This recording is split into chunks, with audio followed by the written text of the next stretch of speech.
Now I would request our chief guest for today's webinar, Professor Amit Bhattacharya, Professor and Head, Department of English, University of Golbongo, to deliver his opening address. Sir. A very good morning to all of you. Madam Principal,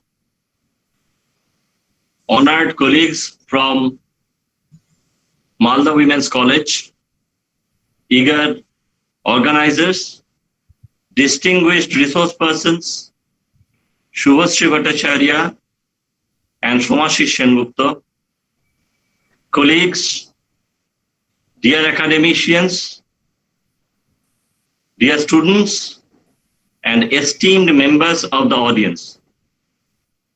It gives me immense pleasure to be able to address this august gathering on the occasion of this national webinar. And my responsibility as a chief guest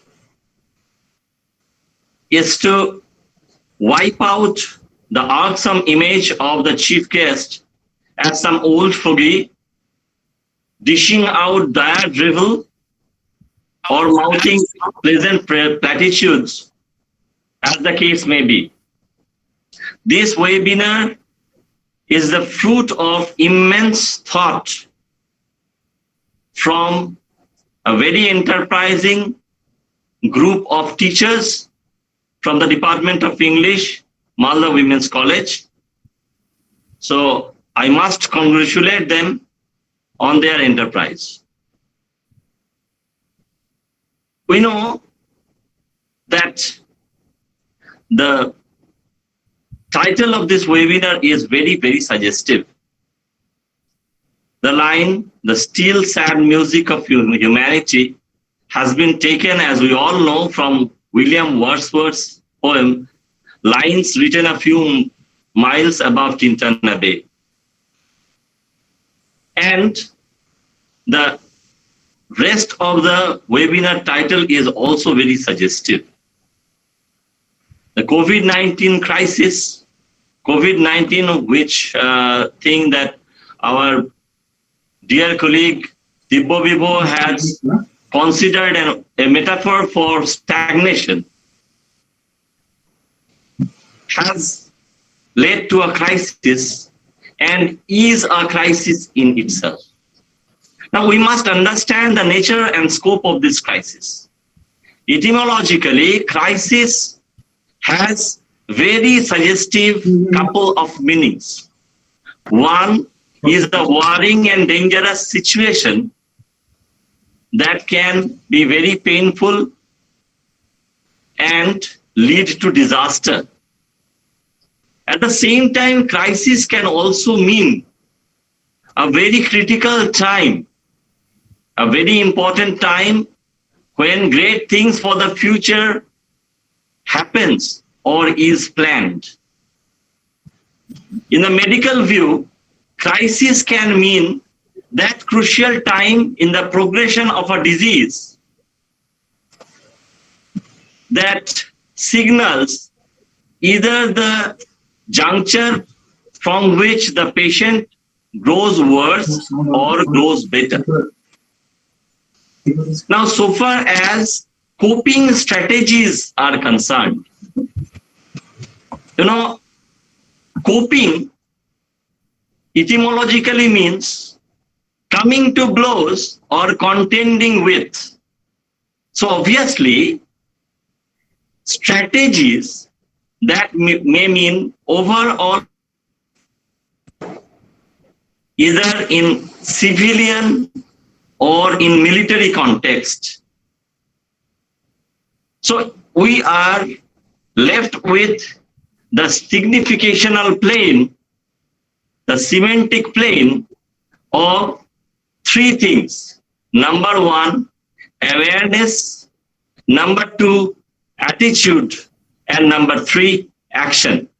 Because if we don't understand the nature and scope of the crisis, obviously the coping strategies will not be formulated in keeping with that. We all know that the COVID-19 pandemic has put almost the entire humanity under house arrest. And it has led to stagnation and loss and a lot of pessimism. But pessimism will not take us anywhere. Man is resilient, even though suffering, and man will ultimately not only endure, but prevail in the long run. So obviously, we have to understand in which spheres of life does COVID-19 hit us hardest. See, first of all, we have to think about the issues of health, both physical health and mental health. Even though the danger is physical in the short term, it is also psychological in the medium and long term. So, home quarantine, social distancing, sanitizing ourselves and the world may help us mitigate or ward off the attack of the COVID-19. Ultimately, however, we have to change our attitude, understand the difference between the urgent and the important, and shape our course of action accordingly. We know that we have to find out the positive from the negative. We know there are a lot of doom and gloom being touted and being shouted from everywhere, on the social media and on the street as well. But at the same time, we have to understand how to creatively and practically use the source of information at our disposal and our limited opportunities on the other hand.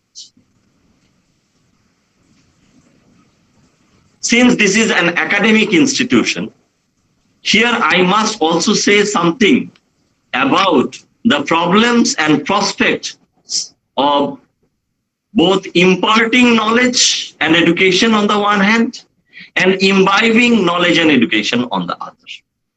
We all know the problems about connectivity, access to smartphone technology and devices. All these things are there for all to see. But at the same time, we have to understand that what is beyond our control, we can't do anything. But we can at least change our attitude. And in so doing, meet and contend with the COVID crisis in a meaningful way. The opportunities are also manifold. We all know that in education, there is the chance for cross-border learning and interdisciplinary learning.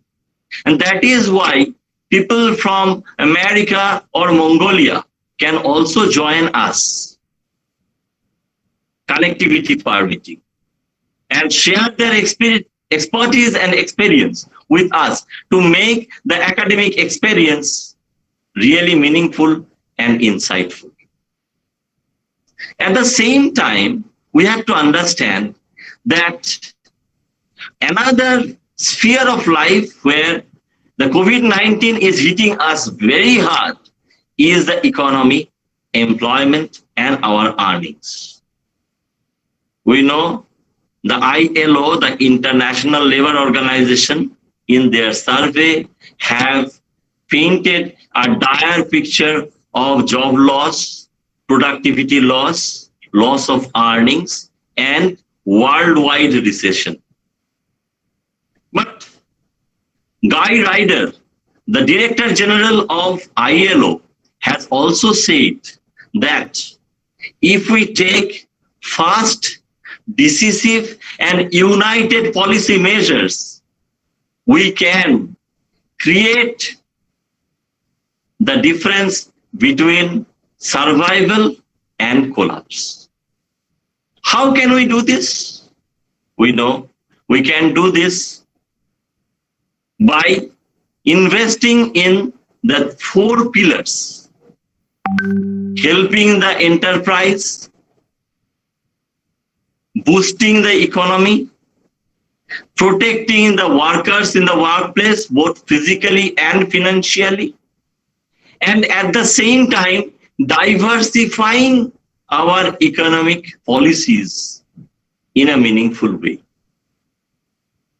Because only then can we, at this time, we know that more than 3 billion of the workforce in the organized sector and more than 2 billion of the workforce worldwide in the informal sector are being affected by this COVID pandemic. So obviously, economy and economic measures will go a long way in rejuvenating this world. At the same time, they say, all work and no play makes Jack a dull boy. And this is especially true of our life today when we are confined to a constricted space. We have to, at this time, give more importance both to introspection and to extrospection. Thereby, we can use the internet in a creative and pragmatic way. At the same time, we can reorganize and realign our day in such a way as to lessen boredom and ward off pessimism and depression that can even lead to suicidal tendencies. How can we do this? An avid internet user, Carol McClellan, has given us certain tips. We can invest in, at least temporarily, we can invest in literature, theater, the movies, music, the other arts, learning, writing, fitness, armchair tourism, podcast, and rediscovering the radio. Because only then will we be able to cope with this stagnation, both in our lives and in the life of this universe. We know that while talking about the still sad music of humanity, we have to think about our attitude to nature and the environment, which my esteemed fellow speaker Somashish Sengupta will talk about in greater detail later. You know, the anthropocentric attitude of domination, dominating the world, subduing the world, conquering nature, has landed us here.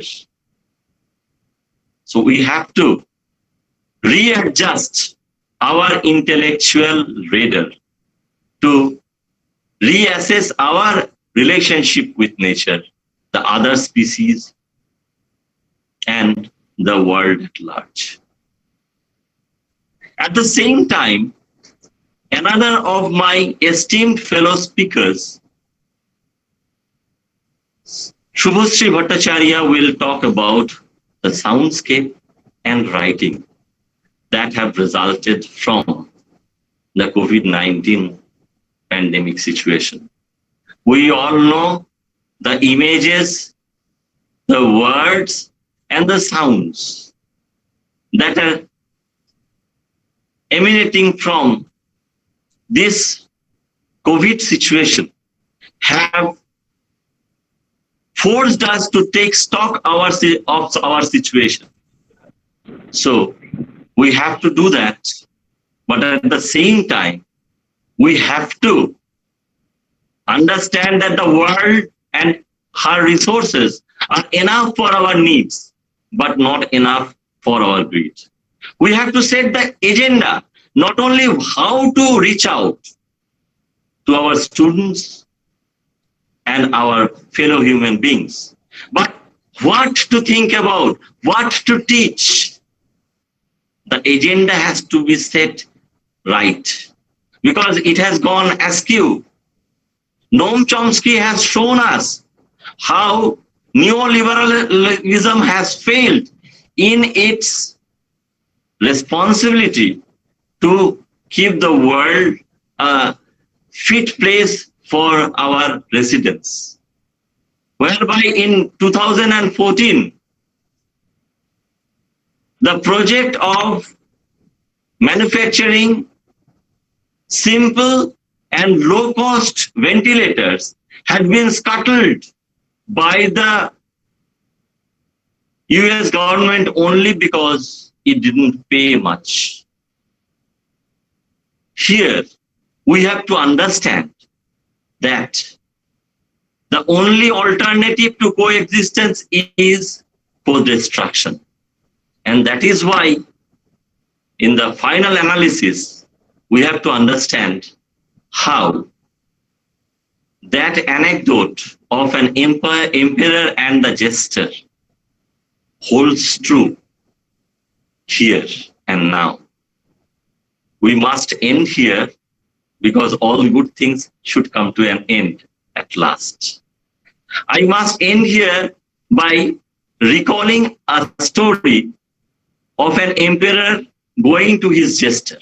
The emperor said, please write something, reading which I will be able to smile even when I am sad, and cry even when I am happy. And the jester said, please remember that this time will pass. Shakespeare's sonnets have told us how ruin hath taught me thus to ruminate that time will come and take my love away. COVID-19 is giving us the opportunity to understand how একদিন ঝড় থেমে যাবে, পৃথিবী আবার শান্ত হবে। Thank you, নমস্কার।